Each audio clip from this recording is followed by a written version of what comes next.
2022 में कक्षा 10 में जो विद्यार्थी अध्ययनरत हैं उनके लिए 30% सिलेबस कम हुआ है। ठीक है, ये विषय आपकी विज्ञान है और विज्ञान में भी 30% सिलेबस लेस हुआ है। कब? 2022 के सेशन में।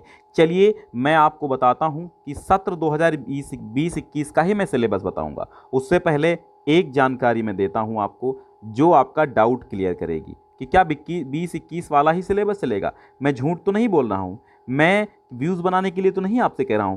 चलिए इसका भी मैं समाधान करता हूं। कैसे? आइए। तो अब मैं आपको दिखाऊंगा आपका शैक्षिक कैलेंडर जो कि 2021-22 के सेशन के लिए आप देख सकते हैं। 21-22 के सेशन के लिए 2021-22 के सेशन के लिए आपका ये एकेडमिक कैलेंडर है, जिसके नीचे आप आएंगे तो आपको दिखाई देगा एक बड़ा सा नंबर। इस नंबर को हम बोलते हैं 9 नंबर कॉलम। सामान्य निर्देश में आएंगे तो यहाँ पे 9 नंबर कॉलम आपका दिया गया है। तो ये रहा आपका 9 नंबर कॉलम। ठीक है, इस 9 नंबर में आप देखिएगा उत्तर प्रदेश माध्यमिक शिक्षा परिषद प्रयागराज द्वारा पाठ्यक्रम को संक्षिप्त करते हुए पाठ्यक्रम को गत वर्ष की भांति 30% तक कम करके माध्यमिक शिक्षा की परिषद की वेबसाइट पर अपलोड कर दिया गया है। उक्त पाठ्यक्रम के अनुसार ही शिक्षण कार्य कराया जाए। तो अब आप सोच रहे हैं, देखिए अब इसमें क्या आप सोच रहे हैं, इसमें आपको क्या लगता है कि ये जो 30% कम है वो क्या बताया गया? गत वर्ष बताया गया ना, गत वर्ष यानी 2021-22 का ये शैक्षणिक कैलेंडर है, इसमें गत वर्ष बताया गया है। तो 2020-21 का ही आपका सिलेबस 2021-22 में चलेगा। ठीक है, बात समझ में आई? फिर से समझिएगा कि 30% जो कम किया गया है वही गत वर्ष की भांति संचालित रहेगा।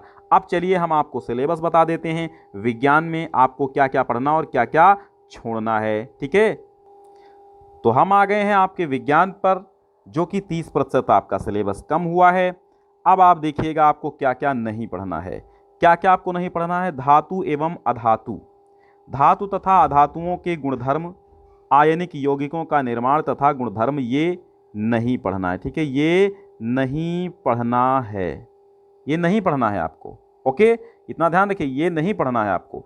तत्वों का आवर्त वर्गीकरण में तत्वों के वर्गीकरण के प्रारंभिक प्रयास, डॉबराइनर के त्रिक न्यूलैंड का अष्टक सिद्धांत, जंतुओं तथा पौधों में नियंत्रण एवं समन्वय, ये चैप्टर आपको इतना नहीं पढ़ना है। प्राकृतिक संसाधन ऊर्जा के स्रोत बायोगैस वाला चैप्टर नहीं पढ़ना है। हमारा पर्यावरण परितंत्र, ओजोन परत का अपक्षयन, ये चैप्टर नहीं पढ़ना है। अपवर्तन, ठीक है, अपवर्तन देखिएगा, अपवर्तन, अवर्धन, लेंस की क्षमता, प्रकाश का प्रकीर्णन, दैनिक जीवन में अनुप्रयोग, ये नहीं पढ़ने हैं। विद्युत का प्रभाव हमको नहीं पढ़ना है, दैनिक जीवन में उपयोग नहीं पढ़ने हैं, दैनिक जीवन में उपयोग नहीं पढ़ने हैं, दैनिक जीवन में इसका उपयोग नहीं पढ़ना है। विद्युत धारा का चुंबकीय प्रभाव, ये चैप्टर हमको नहीं पढ़ना है, ये टॉपिक नहीं पढ़ना है। अब 70% में आपको पढ़ना क्या है? ये पढ़ना है। क्या है पढ़ना? ये देखिए, ये पढ़ना है। ऊपर वाला जो अब तक मैंने बताया वो नहीं पढ़ना था और ये अब आपको पढ़ना है। ठीक है, ये आपको पढ़ना है। देखिए अब पढ़ना क्या है, 70% जो बचा हुआ सिलेबस उसमें पढ़ना क्या है ये देखिएगा। तो अब देखिए 30 अंक का आपका प्रैक्टिकल होगा, 70 अंक की लिखित परीक्षा होगी, है ना।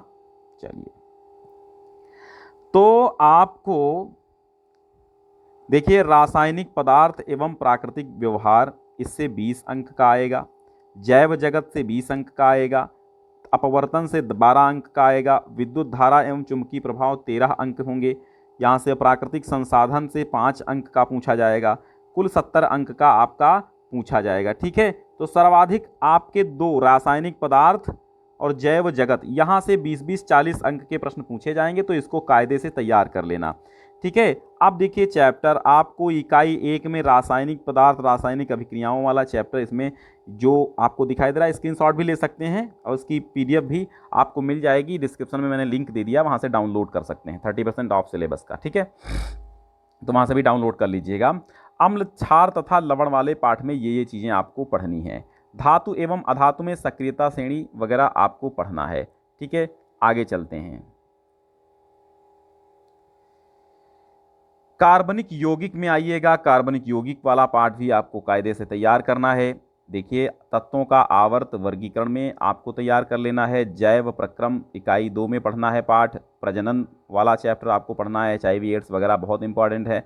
आनुवांशिकता एवं जैव विकास वाला पढ़ना है, ठीक है, आनुवांशिकता और जैव विकास वाला भी पढ़ना है। अब देखिएगा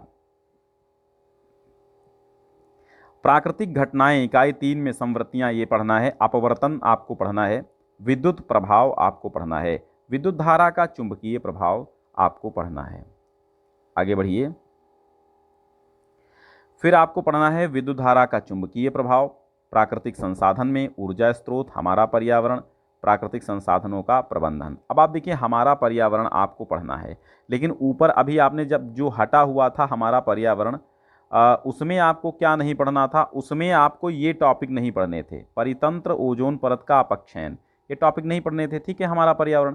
अब यहाँ पर आपको दिया गया है जो चीज़ें आपको पढ़नी हैं, ठीक है, ये जो चीज़ें हमारा पर्यावरण में आपको क्या क्या पढ़ना है, पर्यावरणीय समस्याएं, अपशिष्ट उत्पादन निवारण, जैव निम्नीकरणीय तथा अजैव निम्नीकरणीय पदार्थ, प्राकृतिक संसाधनों का प्रबंधन, ये इसमें ये चीज़ें आपको पढ़ लेनी है। स्क्रीनशॉट ले लीजिए, आराम से घर में बैठ के पढ़िए कि क्या क्या आपको पढ़ना है, क्या क्या नहीं पढ़ना है। इसकी PDF भी डाउनलोड कर लीजिएगा, जो कि मैं डिस्क्रिप्शन में लिंक दे रहा हूँ, ठीक है।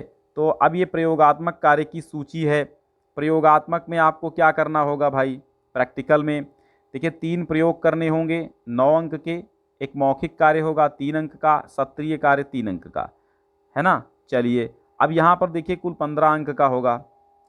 अब ये देखिएगा पीएच पेपर सार्वत्रिक सूचक यूनिवर्सल इंडिकेटर का प्रयोग करके निम्नलिखित नमूनों प्रतिदर्श का पीएच ज्ञात करना। तनु HCl, तनु NaOH विलयन, तनु एथेनोइक एसिड विलयन, नींबू का रस, जल, तन सोडियम बाइकार्बोनेट विलयन, अम्ल क्षार तथा गुणों का अध्ययन। ये प्रैक्टिकल की चीज़ें हैं, ये प्रैक्टिकल आपको करना है।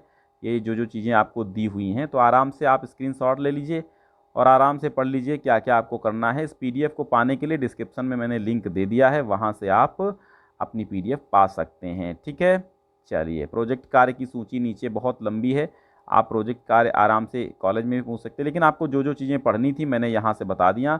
यहाँ प्रयोगात्मक कार्यों की सूची है, बस यहाँ से चीज़ें जो दी हुई हैं, यहाँ से जो ऊपर की चीज़ें दी हुई हैं वो आपको पढ़ना है। और ऊपर भी यहाँ तक आपको जो 70% सिलेबस निम्नवत है यही पढ़ना है आपको, ठीक है, 70%। बाकी ये इतना जो दिया हुआ भाग है ऊपर का, ऊपर हमने बताया आपको वो कम कर दिया गया है। कितना, बस ये देखिए यहाँ से जितना भी ये ऊपर का भाग है ये आपका सिलेबस कम कर दिया गया है, ओके। तो ये आपको नहीं पढ़ना है, इतने टॉपिक आप ध्यान से दीजिएगा। अब चैप्टर पूरा ना हटाइए, जैसे प्राकृतिक संसाधन है हमारा पर्यावरण का पूरा चैप्टर थोड़ी ना हटा है, कुछ टॉपिक्स हटे हैं तो वो टॉपिक आप देख लीजिएगा, वो नहीं पढ़ना है, बाकी चीज़ें तो आपको पढ़नी है ना, ठीक है।